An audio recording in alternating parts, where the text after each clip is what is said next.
Hola, ¿qué tal amigos adultos mayores? Si eres beneficiario de la pensión bienestar, tienes que ver este video hasta el final.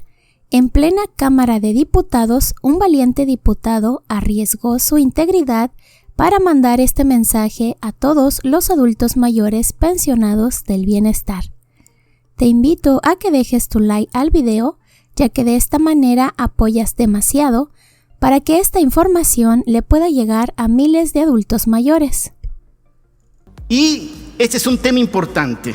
Por años ustedes tuvieron, y aquí puse nada más los años de Calderón y los años de Peña Nieto, la administración del programa de adulto mayor, que además no era para todos, pero aquellos que lo recibían, como pueden ver, está por abajo de la línea de extrema pobreza. O sea, se le daba a la gente 600 pesos aproximadamente al mes y con eso no lo sacamos de la pobreza. Pero había que dárselos, porque así ustedes ven la pobreza, como una cuestión de mendicidad, como una cuestión de generosidad, como el reunirse un fin de semana para colectar cobijas y llevarse a la gente y no cambiar realidades. Pero fíjense, en 12 años no cambiaron esa realidad. Y este gobierno en 4 años ha cambiado esa realidad. De tal manera que el primer año sacamos a todos los adultos mayores del medio rural de la pobreza extrema. Y próximo año, con lo que se propone el presupuesto de egresos, vamos a sacar a todos los adultos mayores, así vivan en la zona urbana o en la zona rural, de la pobreza extrema. Y seguramente ustedes no apoyarán ese presupuesto de egresos, pero eso es lo que nos diferencia. El que nosotros buscamos que la pobreza no es un tema de populismo, es un tema de justicia social y en eso está trabajando este gobierno. Pero igual, en el tema de los salarios mínimos que tuvimos por muchos años en este país. Tuvimos de los salarios mínimos más bajos de toda Latinoamérica, solo nos ganaba Haití en ese sentido. Tanto Honduras daba mejor, El Salvador y Guatemala tenían salarios mínimos más dignos para sus trabajadores. De tal manera que durante Peña Nieto, ¿sí?, en los 6 años de Peña Nieto, el salario mínimo no daba para salir de la línea de pobreza en este país. Imagínense, en 2017, 1 hora de trabajo significaban 10 pesos, lo se le pagaba de salario mínimo a un trabajador. Por eso nos llenamos en todas las esquinas de gente que limpiando vidrios sacaba más de 10 pesos por hora. En 2018, sobre todo en tema electoral, lo aumentaron a 88 pesos, a 11 pesos, ¿sí?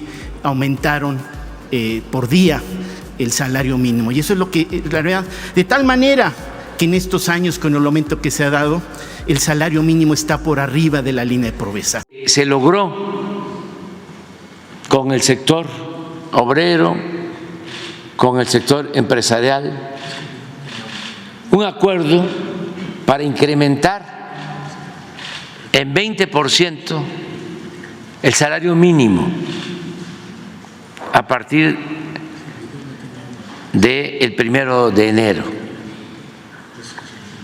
Esto es histórico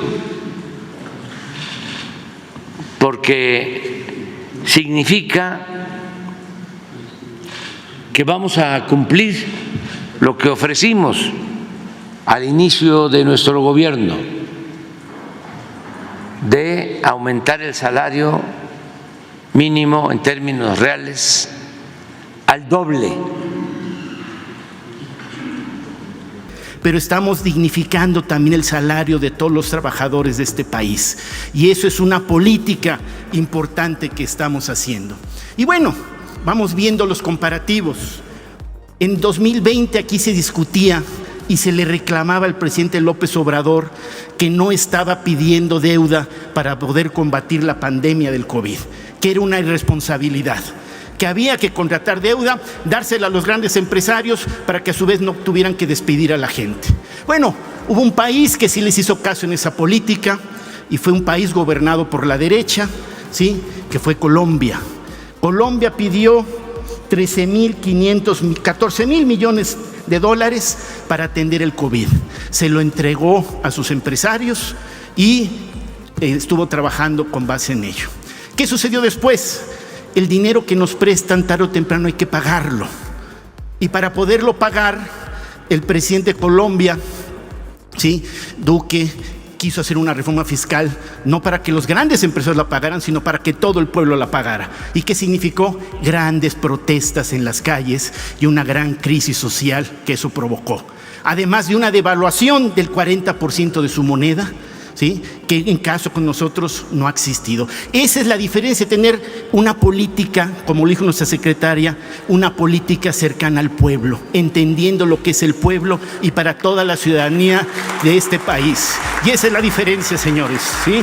Y eso es lo que ha sucedido en Colombia, y por eso un país en donde la izquierda se había puesto en las montañas, en el aspecto de la guerrilla, por primera vez gana una elección y Colombia se convierte en otro país de izquierda en Latinoamérica, por culpa de la visión ciega que se tiene en la derecha de ver a la pobreza como un sentido de administrarla y no de prohibirla, y es lo que está haciendo este gobierno.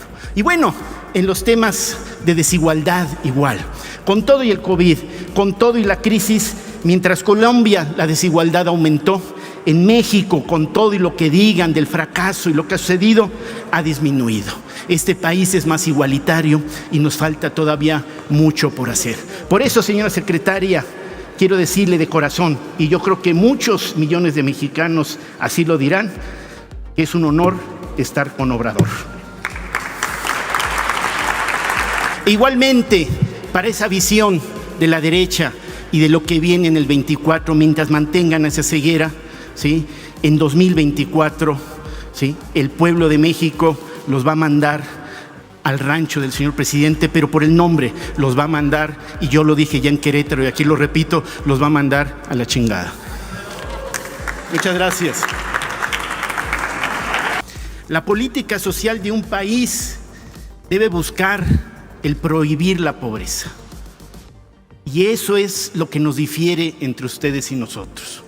Para ustedes la pobreza es un tema que debe de existir, y el solo cómo tratarla, de tal manera que hablan de los números que en ese sentido se manejan. De tal manera que critican, y así lo hizo Zedillo la semana pasada, y lo hizo Calderón también la semana pasada en España, y lo hacen varios gobernadores, tanto el de Querétaro como el de Guanajuato, como el de Aguascalientes, el decir que ser populista es muy fácil. De tal manera que el buscar que no existan pobres en un país, para usted ser populista, y por lo tanto eso no importa. Estamos dentro de las 15 economías más grandes de este país, de este mundo, perdón, en donde hay más cientos de países en ese sentido.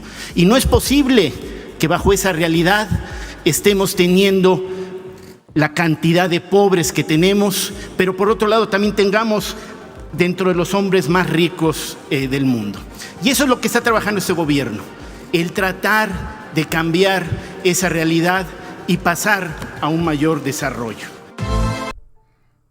Amigos, déjennos saber su opinión acerca del tema que se acaba de comentar. Te invito a que dejes tu like al video y te suscribas al canal. Nos vemos en un próximo video. Les envío un cordial saludo a todos.